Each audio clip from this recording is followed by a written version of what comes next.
دیکھیے دنیا میں ہم جو کام کرتے ہیں، کبھی کوئی کام اپنے دوست کا کوئی کام کر رہے ہیں اس توقع میں کہ کبھی میرا اب یہ دوست جو ہے یہ بھی میرے کسی کام آئے گا، کوئی بدلے کا ذہن میں، چاہے وہ حساب دوستان در دل والی بات ہوتی ہے، چاہے اس کو آپ اسپیل آؤٹ نہیں کرتے ہیں ان سو مینی ورڈز، لیکن ہوتا ہے یہ. اسی لیے بعض اوقات دوست کا کوئی غلط کام بھی کرنا پڑتا ہے. سفارش جو دنیا میں ہوتی ہے عام طور پر، اب کیا کیا جائے، دوست ہے کہہ رہا ہے، بات ماننی پڑے گی، ہے تو غلط، وہ اس لیے کہ تمہیں بھی کسی وقت اپنی کوئی بات اس سے منوانی ہے. اسی طرح ایک انسان ہے جو اپنے آپ کو 100% انویسٹ کر دیتا ہے اپنی اولاد میں، اس کا جینا مرنا بھاگنا دوڑنا یہ سارا اولاد کے لیے، اولاد کی بہترین تعلیم، اولاد کی تربیت دنیاوی اعتبار سے اونچے مقام پر پہنچا دوں، اور اس امید میں کہ یہ اولاد میرے بڑھاپے کا سہارا بنے گی. اور ایسا بھی ہوتا ہے کہ یہ اولاد جو ہے بڑھاپے کا سہارا بننے کی بجائے بسا اوقات سوہان روح بن جاتی ہے. واقعات ایسے بھی معاملات دنیا کے اندر ہوتے ہیں. ہاں ایک ہستی ایسی ہے کہ اس کے لیے جو کام بھی کرو گے اس کا اجر و ثواب بالکل ری انشورڈ، بالکل پختہ، جس میں کسی شک و شبے کی گنجائش نہیں. اولاد تمہیں کیا بدلہ دے دے گی؟ قوم کی خدمت میں لگے رہو گے، قوم تمہیں کیا دے دے گی؟ وطن کی خدمت میں لگے رہو گے، وطن تمہیں کیا دے دے گا؟ ہاں اللہ کی خدمت میں لگے رہو تو اللہ تعالیٰ تمہارے ہر کوشش، محنت، ہر ایثار، ہر قربانی کا پورا پورا بدلہ دے گا. واللہ عندہ، اس کو کہتے ہیں اسلوب حصر، اللہ ہی ہے جس کے پاس اچھا ثواب موجود ہے، اور کسی کے پاس ثواب ہے ہی نہیں، دینے کو ہے کیا، کوئی کیا دے دے گا تمہیں. آپ نے پڑھا ہوگا ہسٹری آف انگلینڈ میں کہ ایک بادشاہ تھا بہت لالچی، اور اس کا ایک وزیر تھا جو بہت مشہور تھا اسی میں کہ وہ ہر طریقے سے جائز ناجائز ہتھ کنڈوں سے لوگوں کی دولت گھسیٹتا تھا اور بادشاہ کا خزانہ بھرتا تھا. لیکن بڑھاپے میں آ کر پھر وہ بادشاہ کا معتوب ہو گیا، اس کے اوپر جو ہے بادشاہ کا عتاب نازل ہوا. تو اس نے کہا بہت حسرت سے، Had I served God as I served the king، اگر جیسے کہ میں نے بادشاہ کی خدمت کی تھی، اگر میں نے کہیں خدا کی خدمت کی ہوتی تو مجھے اس بڑھاپے کی عمر میں اس طرح ذلیل و خوار نہ کرتا. وہ اللہ تعالیٰ جو ہے اس کے لیے جو محنت کی جائے گی یقیناً اس کا بھرپور صلہ مل جائے گا. تمہیں ہرگز دھوکے میں نہ ڈالے چلت پھرت ان لوگوں کی جنہوں نے کفر کیا ہے زمین کے اندر.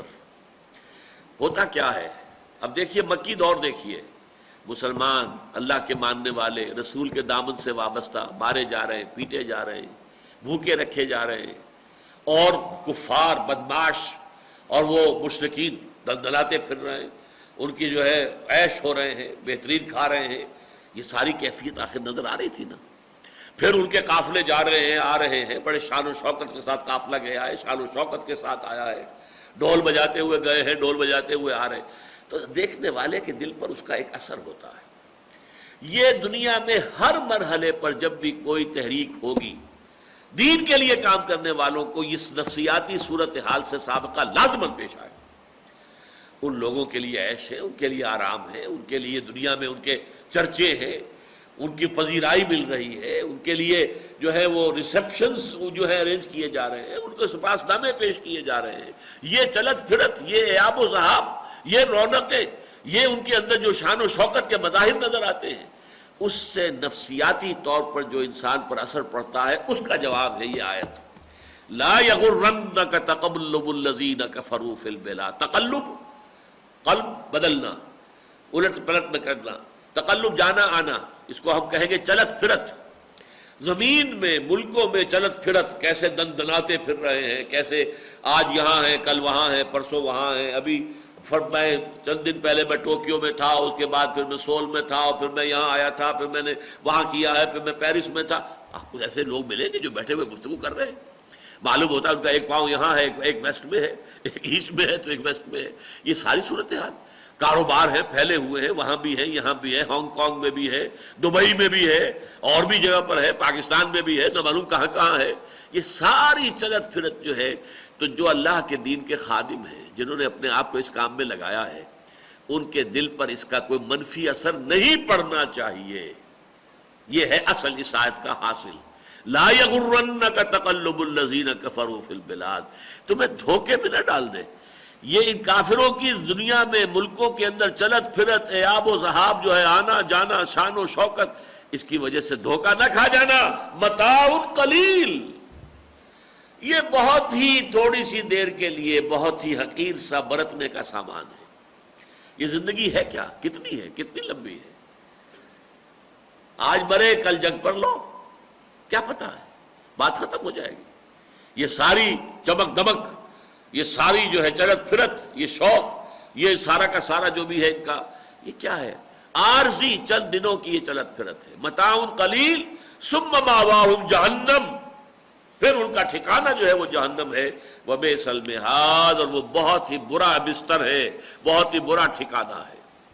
یہ بھی ایک، جیسا کہ میں نے عرض کیا، دین کے لیے کام کرنے والے، فالذین ہاجروا واخرجوا من دیارہم واوذوا فی سبیلی وقاتلوا وقتلوا، جو لوگ بھی اس راہ پر چلنے والے ہیں ان لوگوں کے لیے ایک بہت بڑی نصیحت یہ ہے کہ تمہیں دیکھنا ہوگا، شان و شوکت ان کی ہوگی، دنیا میں بول بالے ان کے ہوں گے، ان کے جو ہے جلوس نکل رہے ہوں گے، ان کی طرف لوگوں کا رجحان ہوگا، لوگ جو ہے ان کے نعرے لگا رہے ہوں گے، ان کے زندہ باد کے نعرے فلک شگاف ہوں گے، سب دیکھو گے تمہیں دیکھنا پڑے گا.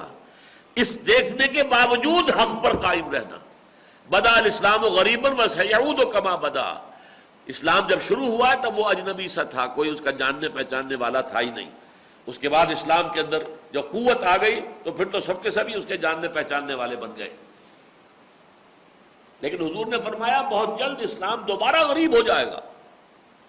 فطوبی للغرباء، تو پھر مبارکباد ہے ان لوگوں کے لیے جو اسلام کے دور غربت میں خود بھی غریب ہو جائیں. دنیا کا دقیانوس ہیں یہ، اگلے زمانے کے ہیں لوگ، اگلے وقتوں کے ہیں یہ لوگ، انہیں کچھ نہ کہو، ان سے کوئی کیا بات کرنی ہے جی، یہ تو بڑے فنڈامنٹلسٹ ہیں، یہ تو بڑے ہی جو ہیں جذباتی لوگ ہیں، یہ تو بہت یعنی ایک طرح سے یوں سمجھیے کہ دیوانے ہو گئے ہیں، مجنون ہو گئے ہیں. لیکن یہ سب کچھ سننا پڑے گا.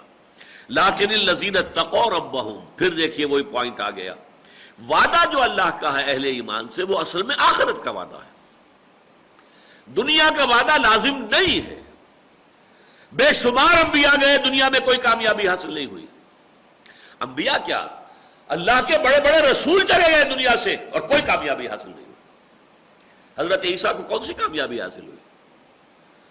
اتنی عظیم شخصیت، عظیم ترین معجزات جن کو دیے گئے، روح اللہ، کلمۃ منہ، اللہ کا خاص کلمہ، اللہ کی خاص روح، ان کا مقام اور مرتبہ ذرا اندازہ کیجئے آپ، کیا کامیابی حاصل ہوئی؟ کچھ بھی نہیں. دنیا کی کامیابی کی کوئی گارنٹی نہیں ہے قطعاً. جو لوگ اس کو اپنا مقصود بنا لیتے ہیں وہ پھر گھبرا بھی جاتے ہیں، پھر فرسٹریشنز ہوتی ہیں، پھر ناکامی کی وجہ سے ڈپریشن آتی ہے. یہ کیا ہوا، میں کچھ نہیں کر سکا، میں نے اپنی زندگی لگا دی پوری، کچھ حاصل نہیں ہوا. اس کے نتیجے میں پھر انسان کے اعصاب جواب دے جاتے ہیں. یا یہ پھر ہوگا انسان پھر سوچتا ہے کہ سیدھے راستے سے نہیں ہو رہا، کسی ٹیڑھی انگلیوں سے گھی نکالوں، کوئی بائی ہک اور بائی کروک. جیسے کہ فٹ بالر جو ہے یا ہاکی کھیلنے والا جو ہے وہ اپنی بال کو کیری کرتا ہے، ادھر سے ادھر سے ادھر سے ادھر سے، کہیں سے ہو کر نکل جاؤ، کامیابی حاصل ہونی چاہیے. بس یہ سب سے بڑا خناس ہے جو دماغ میں پیدا ہوتا ہے، جس سے تحریکیں برباد ہو کر رہ جاتی ہیں. بہت عرصے کی محنتیں اور کوششیں اور جد و جہد اور دن رات کی جو بھی محنت تھی، نتائج زیرو ہو جاتے ہیں، صرف اس وجہ سے کہ آدمی دنیا کی کامیابی کے پیچھے پڑ کر اور اس کو بھی ایک معیار سمجھ لے.